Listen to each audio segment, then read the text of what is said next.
We're on the march. The Empire's on the run. Alex Jones and the GCN Radio Network. InfoWars Life and InfoWarsLife.com is extremely excited to announce our latest release, Winter Sun, a revolutionary type of vitamin D3. Winter Sun is a premium quality vitamin D3 nutritional supplement. It is produced by extracting oil from healthy, nutrient-dense plants known as lichens. Every batch is analyzed for purity and D3 content. It's completely free of toxins and allergens. Simply put, if you want the best at an extremely low price, this is it. Winter Sun is the result of our pursuit of the best source of vitamin D3. The research and development took over 2 years, but the result, as verified by independent laboratories, is the best vegan vitamin D3 product in the world. Read the facts at InfoWarsLife.com about Winter Sun Vitamin D3. Not only does vitamin D3 promote a healthy mood, but vitamin D supports our memory and brain function, something the globalists are targeting. Visit InfoWars.com today or call 888-253-3139. The government's Department of Homeland Security is buying up loads of ammo. At the same time, they're restricting civilians' rights to own and purchase firearms. Can you put 2 and 2 together? Infidel Body Armor can stop every round, including hollow points and .308 sniper rounds, is reasonably priced and fully legal. But for how long? Go to InfidelBodyArmor.com, spelled INFIDEL bodyarmor.com. Infidel Body Armor. Just won't quit. Used since before the days of the Roman Empire to support the body's natural systems. Introducing the new InfoWarsLife.com oil of oregano formulation. We have now procured the most high quality and potent forms of oregano oil on the market, extracted directly from the wild herb and sealed in easy-to-use capsules. You will no longer need to endure the burning of liquid oregano on the tongue. Now available in our limited first run at InfoWarsLife.com. That's InfoWarsLife.com or call 888-253-3139. Aging starts at the cellular level. When cells become toxic, they die early and aging sets in. In the past decade, we have witnessed unparalleled scientific discoveries. During that period, key patented compounds have focused on mitochondrial growth, nerve growth, and rejuvenation. But no one has put together a formula that focuses directly on brain health, nerve growth factors, and optimizing your cellular energy at the same time. We now have the synergistic solution, DNA Force, just one of the key compounds. BioPQQ is backed by major clinical studies and over 175 PubMed-listed published studies. You want the best that's out there at the lowest price anywhere? The ultimate value, cutting-edge, trailblazing game changer that also supports the InfoWar. Secure your DNA Force today at InfoWarsLife.com or call toll-free 888-253-3139. DNA Force from InfoWars Life.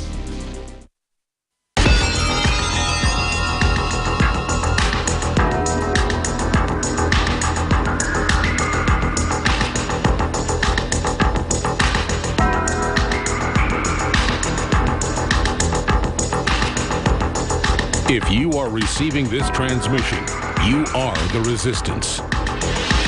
Live from the Infowars.com studios, it's Alex Jones. Welcome back to the Alex Jones Show. I'm David Knight, your host. We're going to be going back to your calls in just a moment. 800-259-9231. We're going to be going to Rob in Arizona first. Before we do, I just wanted to point out that Ebola is back in the news. You may not have noticed it too much, but it is there. There is a massive quarantine in Sierra Leone where they have never gotten it under control. Remember back in September, there was a 1 million person quarantine. They say that this one is going to be similar, except that it is 2.5 million people they are quarantining in Sierra Leone. Now, the other two countries that it was heavy in, Ghana and Liberia, they appear to have gotten it under control. Nevertheless, you've got in Sierra Leone police firing tear gas on the crowds. They point out, this is a Reuters report, that this is now 12,000 cases of Ebola and 3,000 deaths, they say. I think it's a higher casualty rate than that. That's their figures. Nevertheless, the 10,000 total cases is up from the 12,000 is up from the 10,000 that we saw recently. And think about this. Of all the previous outbreaks of Ebola, the very worst one prior to this had 400 cases. So now we see 12,000 cases, and it is still not under control. They're firing tear gas on crowds to try to keep them locked down in Sierra Leone. And, of course, Guinea is concerned. They're deploying their police as they see the people from Sierra Leone trying to flee the lockdown in their country, coming across the border. So they're calling out the police. And it turns out that actually it is now on the uptick in Guinea as well. I said that it was under control in Liberia and Guinea. Nevertheless, they do have a health emergency now, they're saying, in 5 regions of Guinea. This is reported by the BBC News. They're even quarantining hospitals. I guess that gives all new meaning to the word Krankenhaus. You know, that's a German word for hospital. They say it's a reinforced health emergency for a period of 45 days in 5 regions of Guinea. And, of course, we have an American patient that is undergoing treatment for Ebola. He was brought back, one of actually 25 people that were evacuated out of Africa that had been exposed. This one person came down with it, was sick, and they felt that there were 17 other staffers that came back to America. They distributed them amongst the 3 centers that we have that can work with Ebola patients in the United States. They sent another 7, I think it was, back to the UK to be observed. Nobody has shown any symptoms except for this one patient. He went from serious to critical condition, and that was reported about a week and a half ago. Now they're saying that he is back up to serious condition. Very sick, far sicker than the nurses that came down with it in the case in Dallas. And one last article here about Ebola. They're saying that Liberia is urging Ebola survivors to stop having sex because it is sexually transmitted for quite some time after the person is healed. So that is perhaps one of the reasons why this is so hard to keep under control. But I tell you, the thing that concerns me the most about this is not Ebola, but it's the fact that they are doing vaccine trials.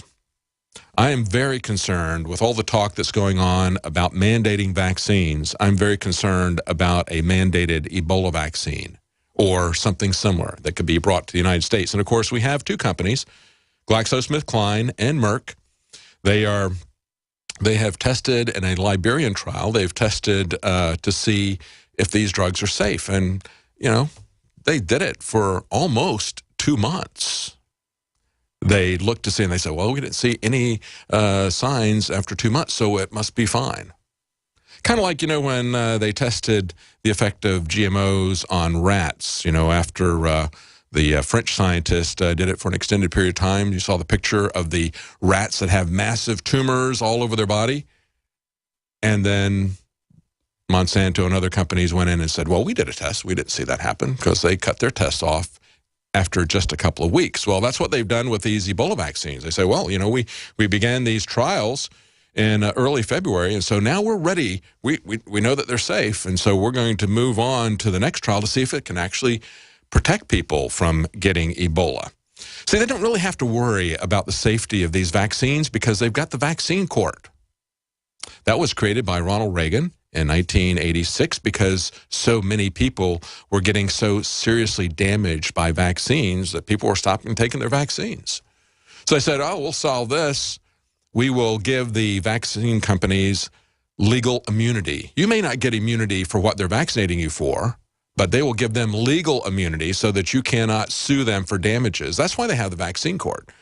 So when they start talking about mandatory vaccine, you ask them, why won't you accept responsibility for your product if it's safe and effective? Why do you have to have something that no other product or medicine anywhere in this country has, and that is its own special court to shut down the people who are damaged by this? Now they say that they're going to begin testing them for efficacy against Ebola, so they're going to move these trials perhaps to Sierra Leone. That's really sad, but I do not want to see this coming to America.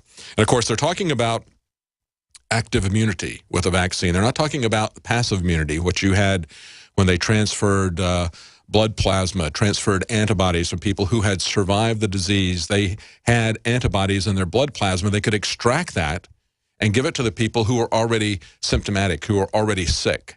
You know, once you're already sick, it's not really going to be possible for a vaccine to do anything to help you, because your body is going to have its hands full trying to fight the real thing instead of this weakened or dead version of the virus that you're going to be injected with. So it isn't going to help you, a vaccine, once you get it. No, they're going to give this to everybody beforehand as a prophylactic, saying that that's going to keep us from getting this condition. A very frightening prospect when you combine that with the big push for mandatory vaccines.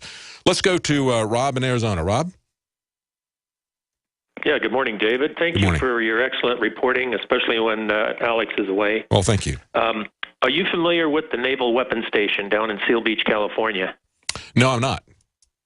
Okay, it's a huge, huge real estate area, open field area right by the ocean, Seal Beach, and it has these bunkers where the Navy used to store,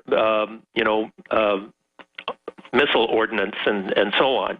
And these bunkers were above ground bunkers, and they used to be covered with grass so that if you were flying overhead and you looked down, you couldn't see that they were bunkers because it would look like just all grass. Well, for the past year, they've been totally gutting the place. They've removed the camouflage from the bunkers. They have a massive agricultural project going on with migrant workers working in the fields around these bunkers. They've electrified the fence that goes along Westminster Boulevard between Seal Beach Boulevard and the 405 freeway.